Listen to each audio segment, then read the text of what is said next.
शादी में आई चुड़ैल। अन्नपुर नाम के एक गांव में शादी चल रही होती है। वाह, मजा आ गया फूफा जी। शादी में क्या खाना बना है, बाराती तो उंगलियां चाटते रह जाएंगे।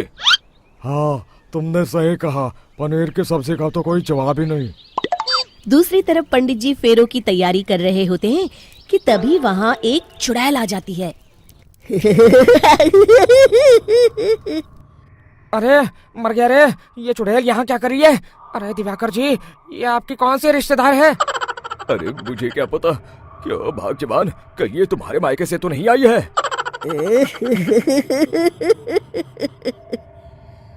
तुम लोगों की इस गांव में बारात लाने की हिम्मत कैसे हुई? मेरे रहते इस गांव में किसी की शादी नहीं हो सकती।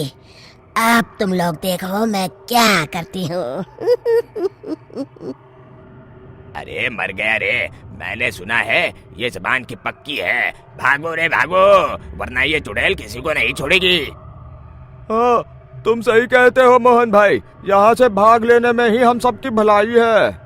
देखते ही देखते शादी के मंडप में भगदड़ मच जाती है और चुड़ैल सब कुछ उजाड़ कर रख देती है। फिर एक दिन मोहन की शादी तय हो जाती है। अरे भाई, अगले हफ्ते मेरी शादी तय हो गई है, लेकिन इस चुड़ैल की दहशत के मारे तो मेरे हाथ पैर कांप रहे हैं। अरे मोहन, तुम्हारा दिमाग तो खराब नहीं हो गया? तुम अपने साथ साथ हम सब गांव वालों को भी बलि का बकरा बनाना चाहते हो? उस चुड़ैल के रहते तुमने अपनी शादी के बारे में सोच भी कैसे लिया? देखो गोपाल, डर तो मुझे भी लग रहा है, लेकिन उस चुड़ैल के डर से मैं जिंदगी भर कुंवारा तो नहीं रह सकता। तभी वहाँ मोहन के होने वाले ससुर आ जाते हैं। अरे ससुर जी आप? देखो, अब तक मैं तुम्हारा ससुर बना नहीं हूँ और शायद बनूंगा भी नहीं। ये आप क्या कह रहे हैं? मैंने तो शादी का कोड भी सिलवा लिया है। मैं अपनी बेटी की शादी किसी अच्छे गांव में कराना चाहता हूँ। तुम्हारा गांव तो भूतिया गांव है। मैं तो क्या, अब तो कोई भी अपनी लड़की इस गांव वालों को नहीं देगा। इस तरह चुड़ैल के डर से उस गांव में किसी की भी शादी नहीं हो पाती। फिर एक दिन गांव के जमींदार अपनी बेटी की शादी करने का विचार करते हैं, लेकिन चुड़ैल के डर से उनकी भी हिम्मत जवाब दे देती है। अगर मेरी बेटी की शादी तय समय से नहीं हुई तो मेरी नाक कट जाएगी। मुझे कुछ करना ही होगा। एक सलाहकार के कहने पर जमींदार काशी से एक बहुत ही नामी तांत्रिक को अपने घर बुलवाते हैं, जो भूत चुड़ैल को पकड़ने में माहिर माना जाता था। जमींदार साहब, आप चिंता मत करिए। इस गांव की सीमा में प्रवेश करते ही मुझे उस चुड़ैल के बारे में सब पता चल गया था। आप उसे जल्दी से जल्दी कैद कर लीजिए ताकि मैं अपनी बेटी की शादी कर सकूं। जब वो चुड़ैल एक इंसान थी, तब ठीक उसकी शादी करने वाले दिन ही उसकी और उसके होने वाले पति की एक दुर्घटना में मौत हो गई थी।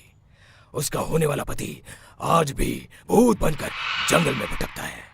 इसलिए जब तक चुड़ैल की शादी नहीं हो जाएगी, वो किसी और की भी शादी नहीं होने देगी। ये आप क्या कह रहे हैं? अगर वो भूत भी हमारे गांव में आ गया तब हमारा क्या होगा? ये आदमी बीच में बहुत बोलता है, इसे बाहर निकालो। उसके बाद तांत्रिक बताते हैं कि अगर उस भूत के साथ चुड़ैल की शादी करा दी जाए तो वो चुड़ैल हमेशा हमेशा के लिए उस गांव को छोड़कर चली जाएगी। जमींदार साहब, आप अपनी बेटी की शादी की तैयारी शुरू कर दीजिए। मैं कुछ गांव वालों को अपने साथ लेकर उस भूत को ढूंढने जंगल की ओर जाता हूँ। इस तरह जमींदार निश्चित होकर अपनी बेटी की शादी करवाने लगते हैं, लेकिन तभी वहाँ चुड़ैल आ जाती है। मैंने तुम गांव वालों को समझाया था ना कि इस गांव में कभी कोई शादी नहीं करेगा। लगता है तुम लोग मुझे हल्के में ले रहे हो। चुड़ैल जमींदार की बेटी को उठा लेती है।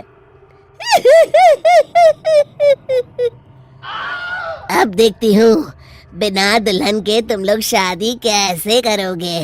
मैं इसे अपने साथ ले जा रही हूँ। छोड़ मुझे, पिताजी, मुझे बचाइए। अरे कोई मेरी बेटी को बचाओ। तभी तांत्रिक उस भूत को लेकर वहां पहुंचता है। अरे भाग्यवान, रुको, इन मासूमों को परेशान मत करो। मैं आ गया हूँ, अब तुम मेरे साथ चलो। चुड़ैल बहुत खुश हो जाती है। आप आ गए, चलिए अब हम मंदिर में चलकर शादी कर लेते हैं। अरे अरे अरे अरे, ये क्या कह रही हो? मंदिर में जाके दोबारा मरना है क्या? चलो, आज से हम जंगल में रहेंगे। चुड़ैल चली गई, अब मेरी शादी हो जाएगी। इस तरह सभी गांव वाले खुशी से झूमने लगते हैं।